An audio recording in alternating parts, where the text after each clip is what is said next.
and the black. On the white frame. Yeah, it's awesome. It's gorgeous. Okay, so what should I do? Start with your toes apart, heels together. So toes apart. Oh, okay. Yeah, no. No. Yep, there we Okay, go. Great. gotcha. Now, straighten your legs and bend your knees and come all the way in. Good. You can see why this was something developed for ballet dancers, right? Right, that's a little plie. Yeah. But if you were doing a plie standing, if I do one, the chances of me doing it correctly are way less than lying there. Because I have, well, Position, go into heels, parallel feet. So Okay. heels on the bar, parallel feet, and flex your feet towards your head. Okay. And now I'm out just gonna go and in. straight out, right? Yeah, so now you're working very different muscles. Do you feel the difference? absolutely.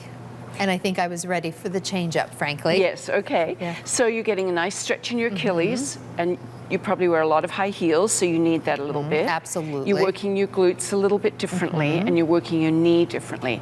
So if you've got dodgy knees, this would be what Joe Pilates would have you do. Every day is work these exercises. Also, if you've got a lower back that's a bit niggly, because you want that pelvis to be strong and you want those stabilizers to work well.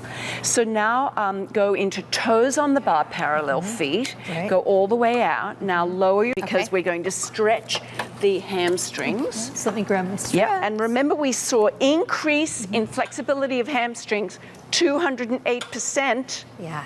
Well, you know what? After I'm done, this is something I always do after I've done my leg work. Yes. I always stretch out my legs. It's wonderful. It's like having like traction.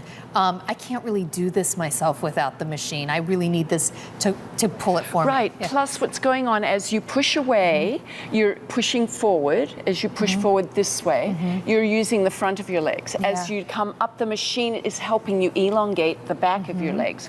And by the way, I am really not flexible at all. Never have been flexible, and it's really helped me to gain some flexibility, especially Yes. as I'm, now into my mid-40s. I don't want to lose what took me so long, that little bit of flexibility that took me so long to gain. I don't know what those sounds are. Sorry if you can hear that at home. I couldn't tell if that was a storm. Yeah, I don't know what's going on. You know what I also like to do? I don't want to kick you, but I love to do the circles. Go on. I like to do the circles, but I also like to sometimes just like hold it right here. Yes, and if you grab onto this the straps a little bit, you can play a little bit with that. Do you feel that? Oh yeah.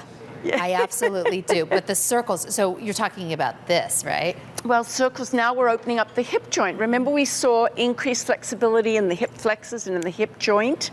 So important, because when that hip gets tight and stiff, and usually it happens on one side more than the other because we sit too much or we're driving or whatever we're doing, one hip gets niggly, and of course that'll reflect in your lower back and in your shoulders. Yeah.